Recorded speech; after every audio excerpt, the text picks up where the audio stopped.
Hello, welcome back to another Wisco Fanatics Wednesday. I'm Tyler. I'm the host of Wisco Fanatics, rolling solo today. Jake has a rescheduled game for his son for football today, so Jake will be live with Mike tomorrow. So I'm going to give my thoughts on the last week of Milwaukee Brewer games, as well as last week's Badger game against South Dakota and the upcoming Badger football game against Alabama. So just me today, but you will get Jake and Mike tomorrow, so you will still be able to hear all three of us and our thoughts going into the weekend. Welcome to another live episode of the Wisco Fanatics Show, where we discuss the Packers, Bucks, Brewers, Badgers football, and basketball from an optimistic perspective. Wisco Fanatics is brought to you by Cardboard Legacy, Wisconsin's most complete sports card shop. Buy, sell, grade, and consign all at their location in Oshkosh. Alrighty, so like I said, just me today. Jake and Mike will be live tomorrow at the same time, but I'm still going to go through the last game of the Cardinals series, the 3-game Rockies series, and the first game of the Giants series that took place in San Francisco last night. So looking at those 5 games over the last week, my power pair this week includes William Contreras, who was 6 for 17. That's a .375 batting average. He had a home run, scored 3 runs, and drove in 3 runs. For the pitcher, I went with Tobias Myers. He threw a 6-inning, 1-earned run gem with a career-high 11 strikeouts, so that was great to see. That'll be one of the games I talk about. And then my underrated performer, I went with Isaac Collins. I just wanted to give Isaac Collins a shout-out for getting a single and stealing a base in his first big league at-bat. So good for him. Very excited to see it, and obviously it's always a really exciting thing and really enjoyable thing to watch families react when guys are getting their first call-ups and getting their first big league hits and such. So, okay, jumping in, starting with Cardinals game 3 from last week. The Brewers did end up losing this one. This ended 10 games in 9 days. Pretty long stretch, but I do think the Brewers in this stretch focusing on rest. The offense was a little slow. It happens. I don't think there's too much need to put too much emphasis on these games, but we can start to think about the postseason roster. So I think that's something that as we get into, especially like the bullpen, that's going to be the conversations that are being had here. So looking at the top of the first inning, the first 2 bases loaded walks, those are the first 2 bases loaded walks of Colin Ray's career. Not just the season, of Colin Ray's career. That was the first 2 times that Colin Ray had ever walked in runs with the bases loaded. Took him a 30-pitch first inning. He rebounded well for a 7-pitch second and a short 4-inning start through 75 pitches. Now, this is going to be a theme where guys aren't necessarily going into high pitch counts, but are still being pulled what you would call, quote-unquote, early. He gave up 4 hits, 2 walks, had 4 strikeouts, gave up 2 earned runs, and this is where, like I said, I think the Brewers were focusing more on rest. DL Hall came in to piggyback on Colin Ray, and he was stellar. He had 4 innings pitched, no hits, 2 walks, and 6 strikeouts on 68 pitches. His curveball was beautiful. His changeup was good. His fastball was good. His slider was good. Just a really, really good piggyback from DL Hall to come in relief of Colin Ray. And I think they're going to continue using him in that manner as they have to this point. Now, his fastball was up 1.7 miles an hour from his season average. His slider was up 2.3 miles an hour over his season average. His curveball was up 0.9 miles an hour, and his changeup was up 1.6 miles an hour. So DL Hall's velocity was up, which is very encouraging to see. And the spin was up on all 3 by a little bit. Not a crazy amount that his slider was up as far as break is concerned or his spin.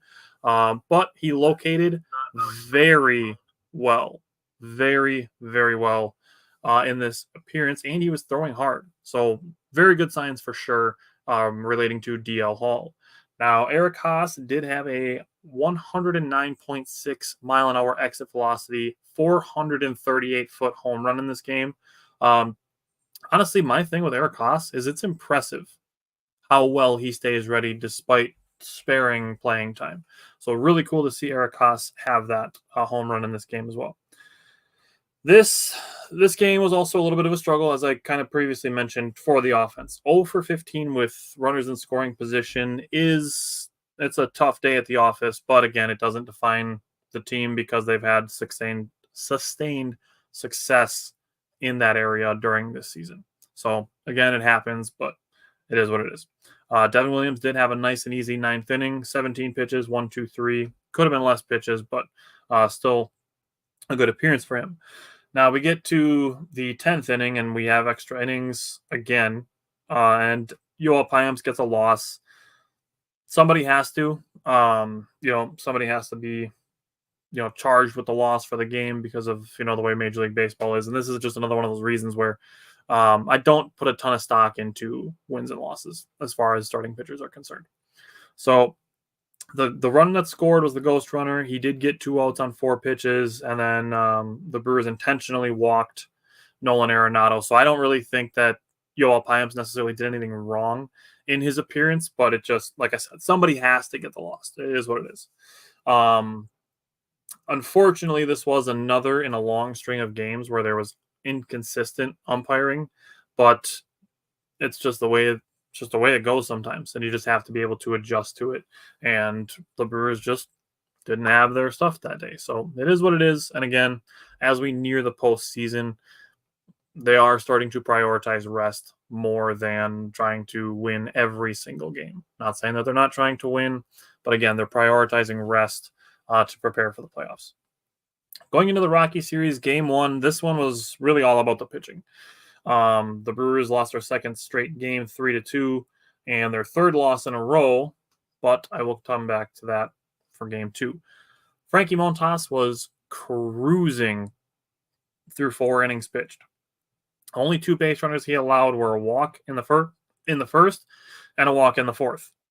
He was at 60 pitches, had 7 strikeouts, had 9 strikeouts through 5 innings. He did give up a home run in the 6th with 2 on and 2 outs.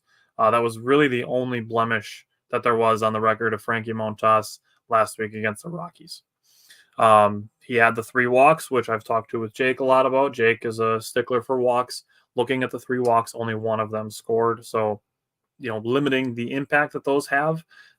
And he did finish with 10 strikeouts. So I think all in all, still a pretty good start from Frankie Montas, even though he did get the loss as well. For him to have 10 strikeouts and 3 walks and to go 6 innings on 94 pitches is impressive.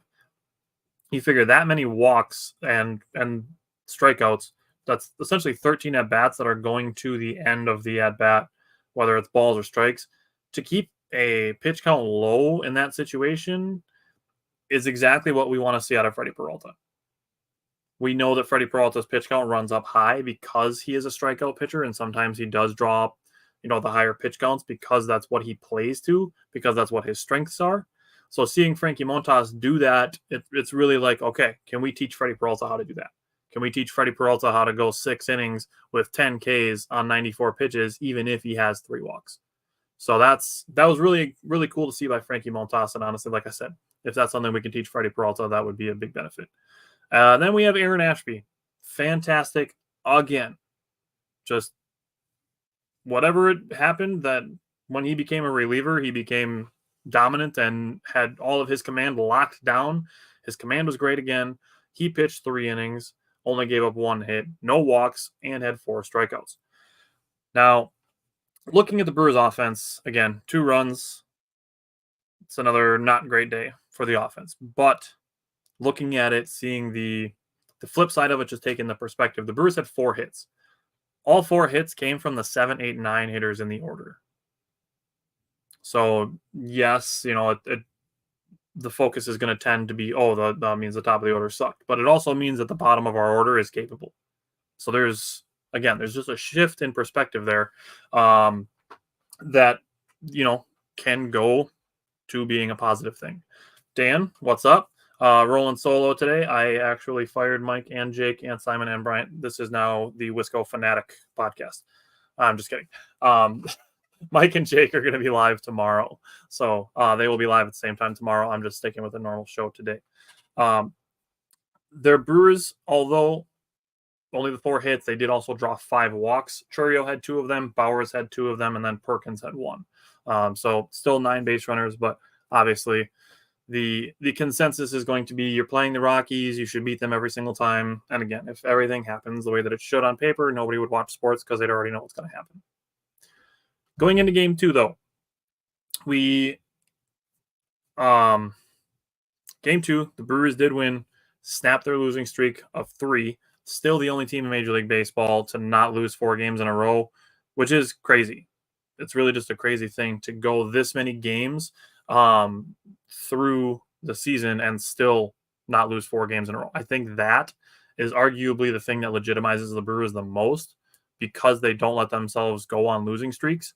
That's going to be beneficial in a series. Obviously, that you lose 4 and you're done, but the Brewers being able to stop those things and then get back to winning, I think, is a big notch in their favor. Dan said it's about time you fired those guys. Hashtag deadweight, hashtag just playing, hashtag much love. Yeah. I've told Jake before I could host this show by myself, but I don't want to. So the offense, I'm going to give a sliver of credit to William Contreras on Willy Adames' home run. Now, in this game, the bottom of the first inning, William Contreras works an 11-pitch at-bat that ends in a ground out. So why am I giving credit to him for Willy Adames' home run? Because after that 11-pitch marathon of an at-bat, Willy Adames jumps on the first pitch that he sees and hits number 30. So I wanted to give William Contreras some credit just for getting ahead and getting through a long at-bat and then catching Black trying to get ahead of Willy Adames by throwing a strike, and Willy Adames just jumped on it immediately and gave the Brewers a 1-0 lead. Gary Sanchez followed that with back-to-back home runs. Very exciting to see that. And then also later on in the game, William Contreras then hit a home run. And I have to give credit to Jake. Jake has talked about it a lot with the Brewers playing consistently with power.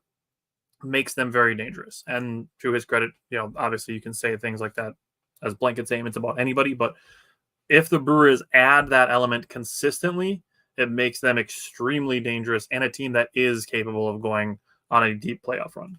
So that's exciting to see. Hopefully more of it continues. Looking at Tobias Myers, this was the Tobias Myers gem game, and apparently it's just the Rockies that bring out the best in Tobias Myers. And it doesn't matter if it's on the road or at home. Tobias Myers did a really good job of getting out of the first and third with nobody out in the top of the second inning. Doing a really good job. 7 strikeouts through 3 innings was crazy.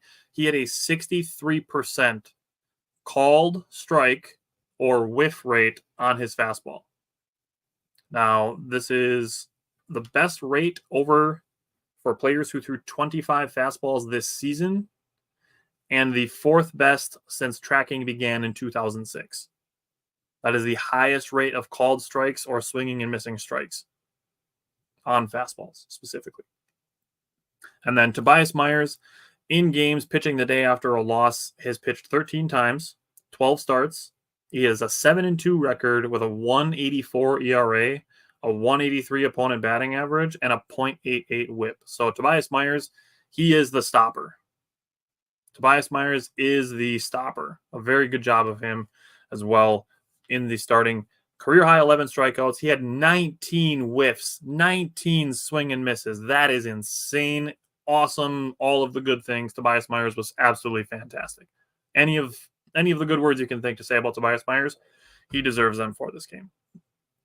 His command was A1. He had his best stuff going. Again, any good words you can think to say about Tobias Myers in the second game of the Rockies series, he deserves them.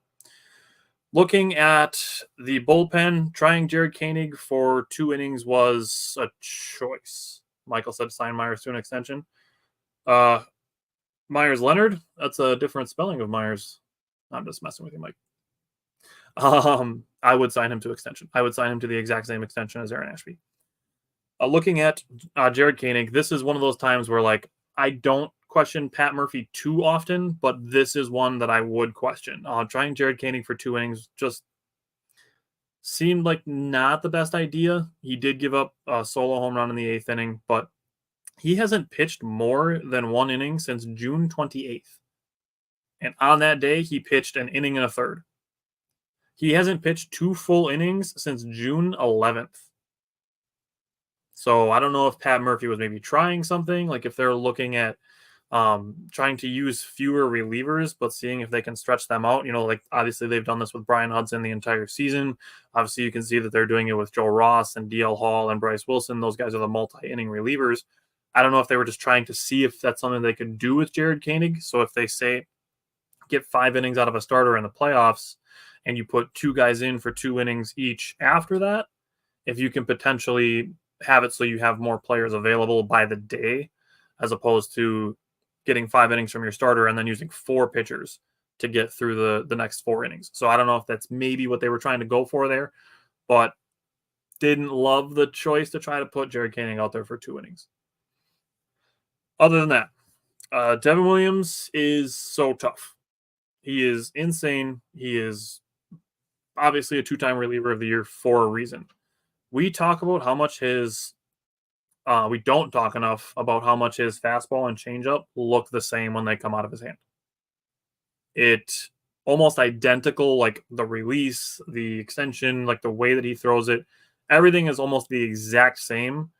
And then there's like a 12-mile-an-hour difference in speed and obviously a massive difference in the break that these 2 pitches have. It has to just be a nightmare trying to guess. He has 2 pitches, but it's still hard to figure out what he's going to do and adjust to it as they're coming towards you.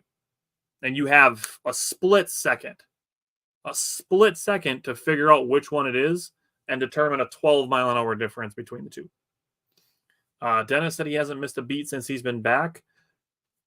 I mean, kind of. Like he might missed a couple beats, but he's still rolling. I think some of the beats that he's potentially missed are just maybe going back-to-back days a little bit too much, or maybe throwing a few too many pitches. But that's less on him than it is on the usage of him. I don't think it was ever a problem that anything that Devin Williams was doing. I think it's just he's put in this situation and they're giving him an opportunity. I don't think it was anything that Devin Williams did that ever made him quote unquote miss a beat. So he's been very, very good. The swing and misses that he got on his changeup, not even close. It's insane. Like I said, he's got 2 pitches. You have a 50-50 chance of guessing right what pitch he's going to throw to you, and guys still just wave at pitches that their bat ends up being 16 to 18 inches away from the ball. It's really incredible, and we're lucky to have him. Before I move on to Game 3, I have to give the Rockies some credit because their outfield defense is insane. Their infield defense is really, really iffy, really shaky, but their outfield defense is insane. They showed the range in all 3 of these games here. And going into Game 3, I already mentioned Isaac Collins as my underrated performer this week for his first at-bat. Gets a single, steals second base right away. Love to see that. Then after that, the Brewers' final 23 batters were all retired in order. And out of those 23 at-bats, only one of them had over a 200 expected batting average, which was an Andrew Monasterio line out in the bottom of the 5th. That's just one of those like baseball things. It's just kind of the way the cookie crumbles sometimes. And obviously, again, we've talked about the Brewers. They're starting to focus on the postseason. Michael said he disagreed. Williams has had a few walks, and I still love him and glad he's our closer, but he hasn't been exactly shut down every outing. And that's never been, he's never been shut down every single time all the time. But it's his ability to deal with traffic and still win games. And that's the thing that Jake comes back to a lot is, did we win? Yes. Okay, he did his job. And like I said, I don't think it's been anything where he's doing anything wrong. It's just some days he doesn't have the command that he does when he's at his best. And nobody's 100% of their best all the time, every single day. Shohei Ohtani has days where he goes 0 for 4 with 4 strikeouts. It happens. So nobody is their best 1,000% of the time, 100% of the time, every single time. Everybody's going to have their ups and downs. But overall, if we're looking at Devin Williams since he's returned, he's been very good. So very excited for Isaac Collins in Game 3. Freddie Peralta, not a horrible game, but his pitch count was getting up a little bit in the 5th inning, and then the home run hung 2 more runs on him, which was given up by Hobie Milner in the 5th inning. It's tough. But Hobie Milner and Elvis Aguero are in similar situations. And right now, they can't be relied on with two runners or with runners on base. It's tough. And like I said in the beginning of the show, that we're starting to get to a point where the losses aren't these backbreaking losses. Obviously, we still would like to have one of the top two seeds, but I don't think the NL Central is in any sort of jeopardy. So I think the Brewers are just preparing to be ready for the playoffs, whether they're a top two seed or the 3 seed, and have to play an opening round game or a series. I mean, that said, if we're looking at what the postseason roster could eventually look like, it's getting harder and harder to imagine Hobie Milner and Elvis Aguero being on it, which is unfortunate because we like them. They're good pitchers. They have good stuff. Just has been a bad year for both of them as far as inherited runners are concerned. So hopefully they can work out of it. There's still a handful of games to go in the season, still about 20 games to go, I think 19 games maybe. But right now, it's just the bottom line. Right now, you just can't trust them with runners on. It's just how it is. Like I said, hopefully they can work out of it, but it did hurt them in that Rocky series. Okay, going to last night's game. Brewers back on the win column last night. Another 3-2 game. This one that came out on the winning end. Aaron Savali, pretty decent start. 5 1/3, 3 hits, 1 walk, 2 Ks, 2 earned runs, only 68 pitches. So going back to what I said about Colin Ray in the third game of the Cardinals series, he was pulled after only 74 pitches, I believe it was. Again, it just seems to be that the Brewers are looking at some of these starters and giving them quote unquote take it easy starts. But Aaron Savali was pretty good, I think. He was 48 out of 68 on strikes, so only 20 balls. That's pretty good. And then out of 20 batters faced, he had 13 first pitch strikes. That's 65%. That's a pretty good number as well. Looking again, this is DL Hall again in relief. Inning and 2/3, no hits, 1 walk, 1 strikeout. Trevor McGill came in, got a really quick 1-2-3 eighth inning, took only 7 pitches. His velocity was down a little bit, about 2 miles an hour. So that's something I'm going to keep an eye on, whether it's environmental conditions or usage, or if he's just got some fatigue, which at this point in the season everybody has. So I'm going to keep an eye on Trevor McGill's velocity going forward. Then Devin Williams, he gave up a leadoff single in this game. It was a soft ground ball, so it wasn't like he gave up, this big booming home run or a double to the gap or anything like that. It was a soft ground ball. Willie Adames just yanked the throw a little bit as he made a spinning play on a ball that he was able to get to. I'm not saying that Willie Adames should be charged with an error or anything like that. It's just one of those things that was just a little bit outside of the reach that Willie Adames had to try to make a really quick spinning throw, and it pulled Bowers off the base. Then the only other thing that I really have from this game is Joey Ortiz being called out at home plate. And originally he was called out, and after review he was still called out, and I really thought he was safe. It really looked like his hand was under the glove, under the tag. And this is something where I believe the NFL started doing this as far as their replays are concerned. They just started calling everything scores and then reviewing them because they're automatically reviewed. So I was going to present this a line of thought to Jake, is if Major League Baseball should just start calling players safe. If it's questionable, obviously I'm not saying to call everybody safe, but if it's a close play, a bang play, call them safe and then review it. Especially if they want scoring to be up as a result of using replay. Because if that play is called safe and then reviewed, it probably stands. But because he was called out and then it was reviewed, it stood as an out.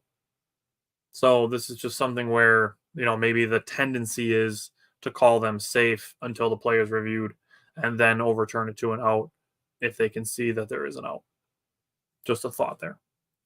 But looking at the Brewers, they do have more games coming up. They have 2 more games in San Francisco. Jake, being on tomorrow, is going to go through tonight's game, and then I will give some brief thoughts on it next Wednesday when we start the show.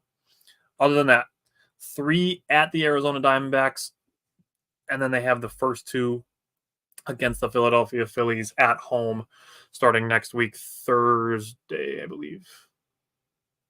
Oh, no, that doesn't make sense. They have 2 more.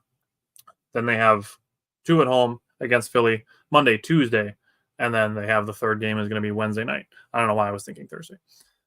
So that's what we'll have next week for Brewers games. Other than that, I'm going to switch to Badgers football.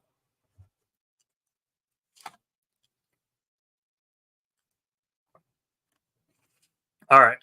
So looking at Badgers football, looking at the defense, my task on defense is to look at the linebackers. Jake is covering the defensive line, and Mike covers the secondary. So today you can hear from me about the linebackers.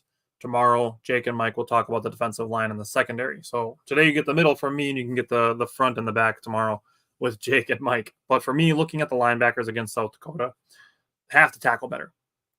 Bottom line. The first play, Thomas and Chaney missed on what would have been like a 5 to 6 yard gain. That became a 25-yard gain. Overall, Jake Chaney missed 3 tackles on the game. The Badgers total had 14 missed tackles.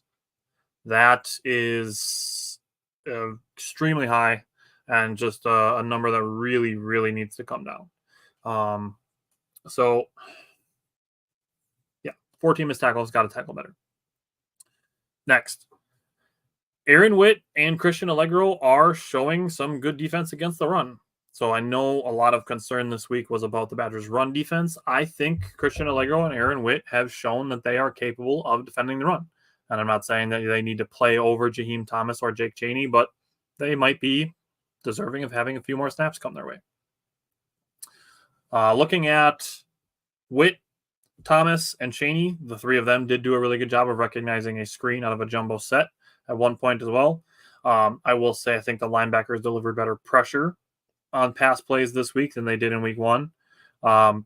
And Chaney ended up on a wide receiver versus a play action pass. Don't want to see that super often. But several defenders overcommitted versus the run. That's just a good play call by South Dakota. I will say a good adjustment by Tressel to go with a single high safety midway through the third quarter and put another guy in the box. That was an adjustment that I do think probably going to be used more often against Alabama.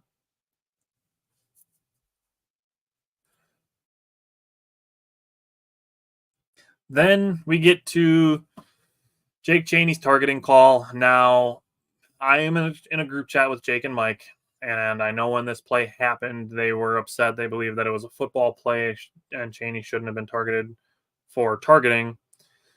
But it was targeting, unfortunately, because he put his head into the chest of the receiver.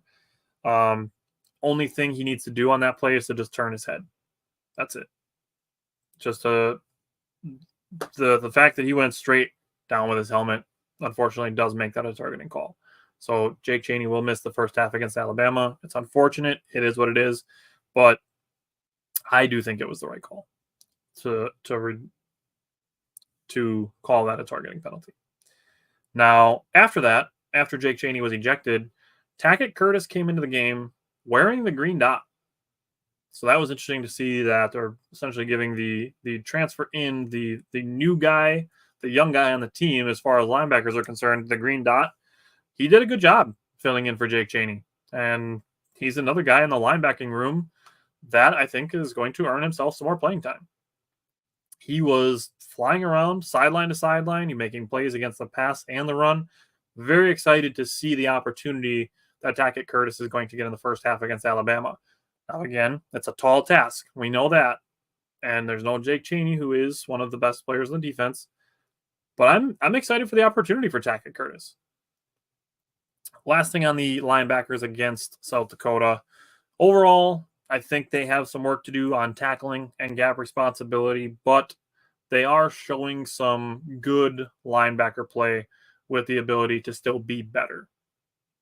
So I know I've talked about this group being a super deep group, and I still believe that that's the case. Obviously, I'm talking about all of these players who are making plays.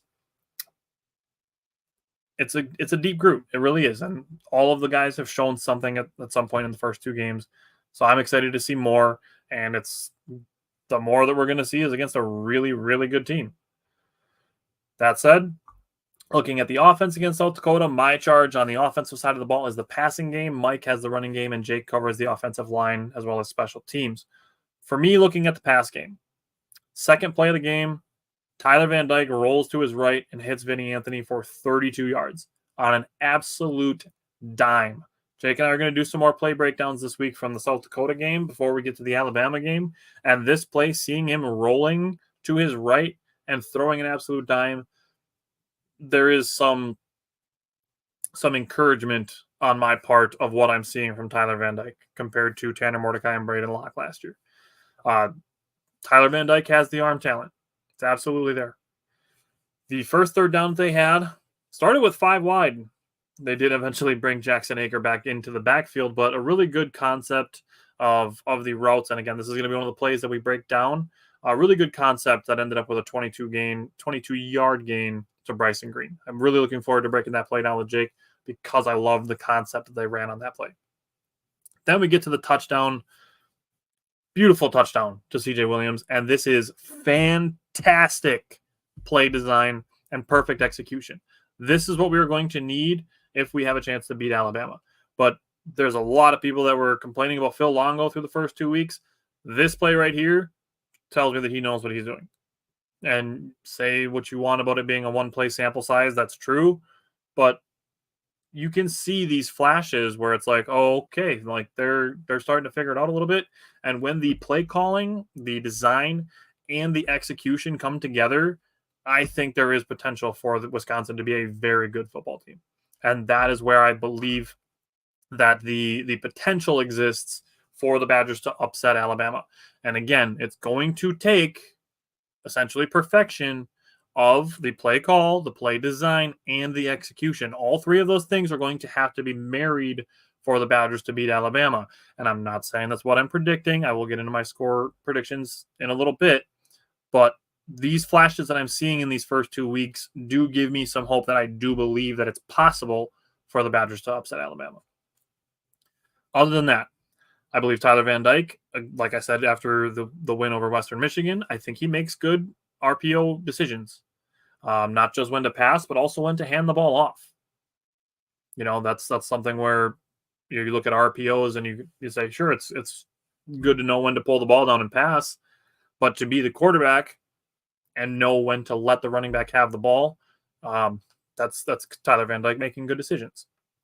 Also, when the offensive line is better, Tyler Van Dyke has more time to throw, and he's able to let plays develop. I think he just gets better as well.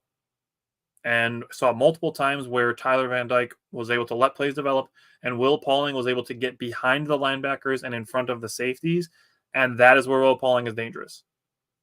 And again, if the Badgers are able to hold their offensive line and stymie the pass rush of Alabama to a point and let these plays develop, again, I think there exists the ability for the Badgers to upset Alabama, again, if everything is married together, including the execution. So I will say, on the other side of the coin, Tyler Van Dyke needs a little bit of touch. There's definitely some plays in this game where there's some throws close to the line of scrimmage that Tyler Van Dyke overthrew, and not in a distance sense of the word overthrew, but just throwing rockets. So maybe Tyler Van Dyke, a little bit of work on the touch and in the strength, not distance area of overthrows. Overall, I don't really have a ton of problems with the Badgers beating South Dakota by 14. I'm not worried about how they perform against the spread. They were favored by like 15.5. They won by 14. Like, there's way too much concern, in my opinion, that the Badgers aren't doing enough. And personally, I don't know if Jake and Mike will agree with this when they talk about it tomorrow. I do think this team looks better overall than last year's team did.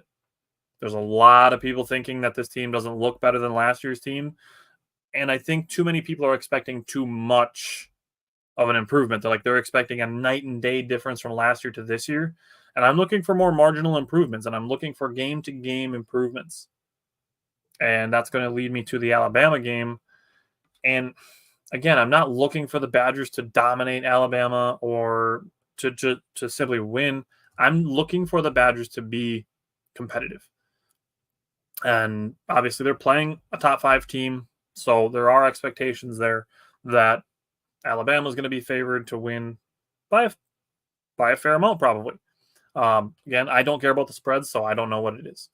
That said, Big Noon Kickoff is coming to Madison this week, which is very exciting. That's a good exposure opportunity for the city of Madison and for potential recruits. There are a couple of recruits that I'm sure Mike knows the exact names of that are coming to visit Madison this weekend. So for them to be able to see Big Noon Kickoff in Madison, I think is a point in favor of Madison.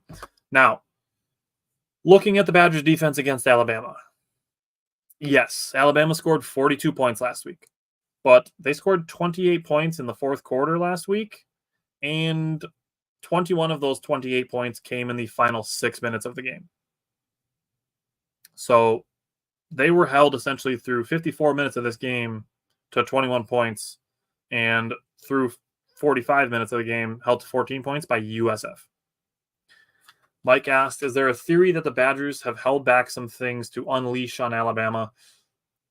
The theory definitely exists. Like, there's definitely people that think that the Badgers, run just simple offense to not, give away everything they have in their playbook. I think there's probably a sliver of truth to that, but I don't think it's like half the playbook or anything like that.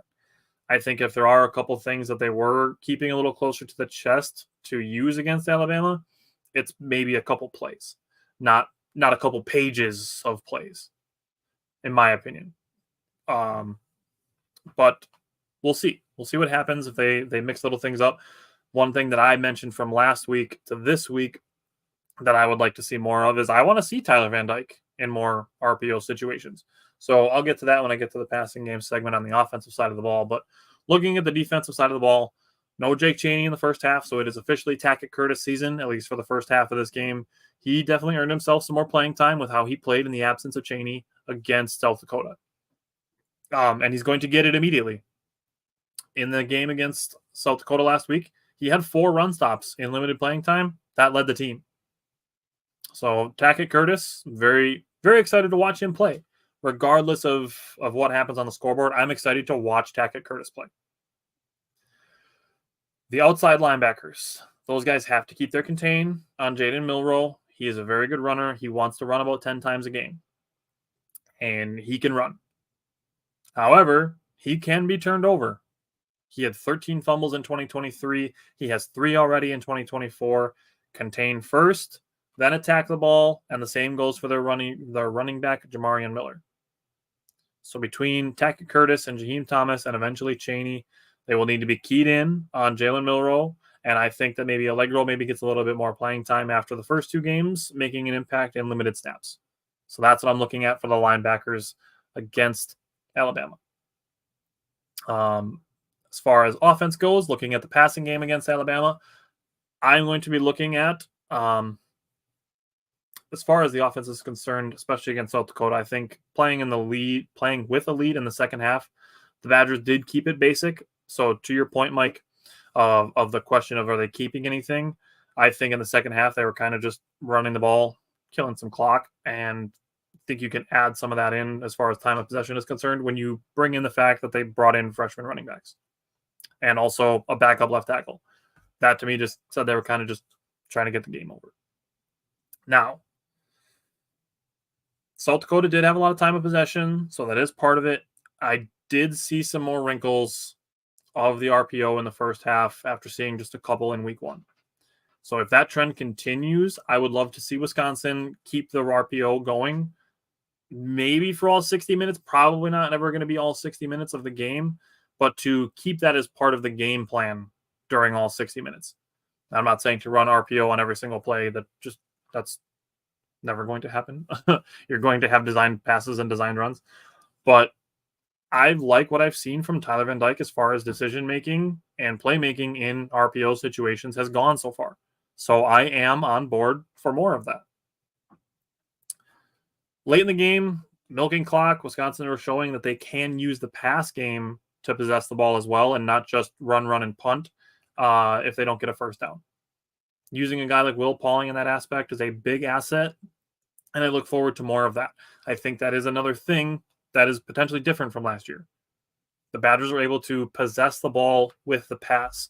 They're able to have, a 2nd and 6 and get a 6-yard pass play. Not looking for anything flashy down the field, but being able to continue possessing the ball, continue running the clock with the passing game. That is a next level thing, in my opinion, for the Badgers. Go back as far as you want to. I think that's an asset for the Badgers, and I think that's a new thing that they're developing. And then in the passing game, just keep spreading the ball around. This is something I talk about with the Packers. It's one of the segments that I cover every Tuesday. 24 passes last week for Tyler Van Dyke. 7 different players had 2 or more targets. 8 players had receptions. So keep spreading the ball around. Very excited to see what else the Badgers can cook up in the offense. And like I said, I'm on board for more RPOs. Looking at X factors, mine is still Mike Tressel looking back on the defense. Looking for Mike Tressel to dial up different looks to keep Jaden Milroe from getting comfortable in the run game or the pass game. And like I said, as covering the linebackers, keep them contained, similarly to how the Packers did against Jalen Hurts. Not to keep using, bringing up the Packers, but the Packers, they kept contained with their front 4 and were able to keep Jalen Hurts from making too big of an impact in the running game. That's what I would like to see the Badgers do against Jalen Milroe. Next, my keys against Alabama is to win the field position battle. Now, this isn't going to be, some big sexy, like, if the Badgers can score a long touchdown or something like that. Like, I'm looking at the field position battle because I think seeing how South Dakota was able to use it against Wisconsin, it made things tougher for the Badgers. And seeing South Dakota being able to set themselves up for a chance to upset the Badgers by starting their drives around the 35-yard line, and the Badgers having to start around the 20 or sometimes even farther back.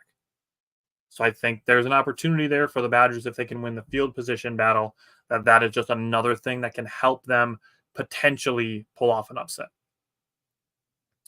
So for me, looking at my score predictions this week, my score prediction from the head, I do have 30-17 Alabama. Now, I'm going to preface this. I've spent the last half an hour saying that I think there's ways the Badgers can beat Alabama. I absolutely think the Badgers can beat Alabama. But going the more analytical route, I do think Alabama is going to win.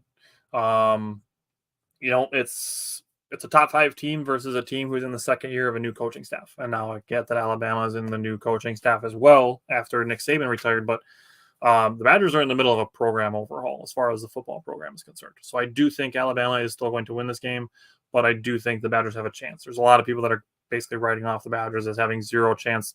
I'm never going to say a team has zero chance. Northern Illinois just beat Notre Dame last week. So, everybody has a chance. My dad asked, is field position the way to upset somebody, or is taking your wrist once in a while a way to upset them? I think field position is just another way to help yourself by making your opposing offense have to go farther to score points. Afam said David Gilreath. Good times. From the heart, on the score predictions, I have 31-30 Wisconsin. Either way, I have Alabama scoring 30 points. My dad said submitting zingers. Yeah. That's where we're at. I do, like I said, I'm not writing off the Badgers having zero chance to beat Alabama. I think, again, they have to marry everything and they have to play essentially almost a perfect game to be able to do so. But I do think it's possible. And again, at the RPO situation on offense, I think it's possible. Seeing the linebackers getting better over the first 2 weeks, I think is encouraging, even without Jake Chaney in the first half due to his targeting penalty. So I think it's possible. We'll see what happens. And we have more Brewer games coming up between now and next week. And again, I am solo today because I fired everybody. Just kidding. Because Jake and Mike have some stuff going on. So they are going to be live tomorrow. Afam said he's already sick of our clap snap. That's a college football thing. I don't know. I think it's something where eventually they'll do the clap and they'll try to get opposing teams to jump off sides and get a free play out of it at some point. I don't know. It's a college thing. It is what it is. Whatever. So, I mean, Dak Prescott says, here we go every time he snaps the ball. So that could be worse. But I will be back next week with Jake and Mike on Wednesday, as well as Tuesday night with Simon and Bryant for the Packers show. And if you are subscribed to us on Patreon, we will be live. It'll be just Mike and I on Saturday. We will have a 30-minute pregame show before Wisconsin and Alabama, and then we'll be watching the game together on Patreon. So if you are interested in watching some games with us, you can check us out on Patreon over there. We're doing 2 watch parties a month, and the patrons get to vote on the ones that we cover next month. Alabama and Wisconsin was the highest picked game of the month of September. So Mike and I will be live on Saturday for that with a brief post-game show. So come check us out over there and tune in to see Jake and Mike talk tomorrow on their thoughts on the Brewers and the Badgers. And I will see you everybody Saturday, Tuesday, and Wednesday. Have a good one.